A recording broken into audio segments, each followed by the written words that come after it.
નરેન્દ્ર મોદીના એ પરિવારના સભ્યો છે તો એ શું કરે છે અને શું નરેન્દ્ર મોદીને પત્ની હતા? એમને શા કારણે પોતાના પત્ની જશોદાબેન સાથે લગ્ન કર્યા હતા? અને વર્ષો પછી મોદીના પત્નીએ આજે મોટો ખુલાસો કર્યો છે.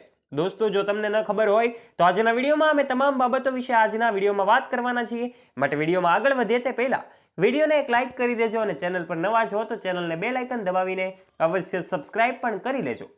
દોસ્તો, એવું કહેવામાં આવે તો પણ ખોટું નહીં હોય કે વડાપ્રધાન એ દેશના શાસક તરીકે ગણાય છે. એમનો એક યોગ્ય નિર્ણય દેશને ઊંચી સપાટી પર લઈ જઈ શકે છે, પરંતુ એક અયોગ્ય નિર્ણય એ દેશને ખાડામાં પણ લઈ જઈ શકે છે. ત્યારે દોસ્તો, આ નરેન્દ્ર મોદી જે હંમેશા ચર્ચાનો વિષય બનતા હોય છે, એમનો એક નિર્ણય એક દેશ માટે ખૂબ સારો હોય છે.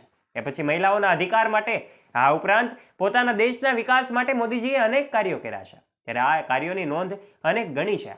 ત્યારે આ કાર્યોની સાથે સાથે જ એમનું અંગત જીવન પણ ચર્ચાનો વિષય બનતું હોય છે. અંગત જીવનમાં મોદી તેના પરિવારથી અલગ રહે છે.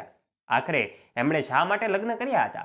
માત્ર 3 વર્ષ જ જશોદાબેન મોદી સાથે રહ્યા હતા. ત્યારે આ મોદી સાથેની એમની વાતો આજે પણ તે યાદ કરે છે અને જૂની વાતોને યાદ કરતા કરતા તે વિસરાઈ જાય છે. આ ઉપરાંત દોસ્તો, જશોદાબેન સાથે નરેન્દ્ર મોદીએ પોતે લગ્ન કર્યા હતા. ત્યારબાદ એક સંઘ પ્રચારક બન્યા હતા. સંઘ પ્રચારક બની ગયા બાદ સામાન્ય રીતે ભારતીય જનતા પાર્ટીમાં તે એક અધ્યક્ષ તરીકે નિમવામાં આવ્યા હતા. ત્યારબાદ એમની સફર આજે વડાપ્રધાન સુધી પહોંચી છે.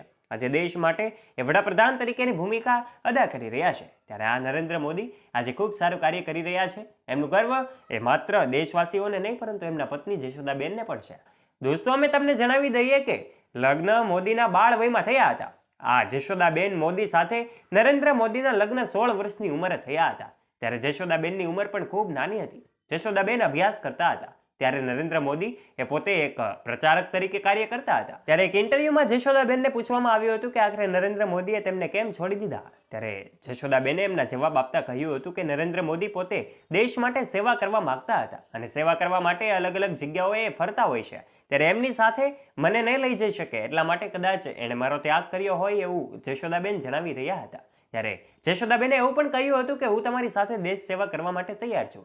પરંતુ ત્યારે મોદીજીએ એના જવાબમાં એવું કહ્યું હતું કે તારે મારી સાથે ન આવવું જોઈએ, તારે અભ્યાસમાં ધ્યાન આપવો જોઈએ. દોસ્તો, આ શબ્દો અમારા નથી, પરંતુ આ શબ્દો છે મોદીના પત્ની જશોદાબેનના. એક બીજા સવાલમાં એમને પૂછવામાં આવ્યું હતું કે શું તેમને મોદીજી આજે યાદ કરે છે? તો નરેન્દ્ર મોદીના પત્ની જશોદાબેને એવો જવાબ આપ્યો હતો કે આજે મોદી તેનાથી દૂર રહે છે અને યાદ પણ કરતા નથી, પરંતુ જશોદાબેન એમને ચોક્કસપણે યાદ કરે છે. એમણે એક ઇન્ટરવ્યુમાં એ પણ કહ્યું હતું કે મોદીજી આજે પણ જો મને બોલાવી લે તો આજે પણ જવા માટે તૈયાર છું. બસ, નરેન્દ્ર મોદી પોતાને દિલ્હી બોલાવે તો એ દિલ્હી પણ જવા માટે તૈયાર છે.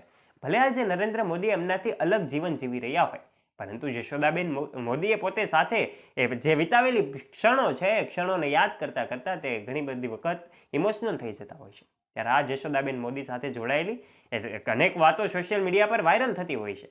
ત્યારે જશોદાબેન એવું પણ કહે છે કે એમણે પોતાના પતિ નરેન્દ્ર મોદી માટે અનેક વ્રતો કર્યા હતા અને આજે પણ તે વ્રતો કરે છે. નરેન્દ્ર મોદીનો ફોટો સાથે રાખે છે. કોઈ એના વિશે ખરાબ વાત કહે તો પણ એમને ગમતું નથી. આ ઉપરાંત જશોદાબેને મોદીના તમામ પ્રવચનો સાંભળવાનું એમને ગમે છે. નરેન્દ્ર મોદી સાથે સંકળાયેલી જે કાંઈ માહિતી છે, જે કાંઈ વાતો છે, એ સોશિયલ મીડિયાના માધ્યમથી જશોદાબેન મેળવતા રહે છે. ત્યારે નરેન્દ્ર મોદી સાથે એમનું લગ્નનું જીવન માત્ર 3 વર્ષનું જ હતું. ત્યારે દોસ્તો, આજના વિડીયોમાં આનાથી વિશેષ માહિતી જો તમારા પાસે હોય તો કોમેન્ટ બોક્સના માધ્યમથી આપના વિચારો અવશ્ય શેર કરશો. તથા આવા જ રોચક અને રસપ્રદ વિડીયોઝ માટે અમારી યુટ્યુબ ચેનલને નીચે રહેલું બેલ આઇકન દબાવીને અવશ્ય સબસ્ક્રાઇબ પણ કરી લેજો. અને હા, વિડીયો ગમ્યો હોય તો વિડીયોને લાઇક કરજો, શેર કરવાનું ના ભૂલતા. ફરી મળીશું નવા વિડીયો સાથે. ત્યાં સુધી આપ સૌ દોસ્તોને જય હિન્દ, જય ભારત. ધન્યવાદ.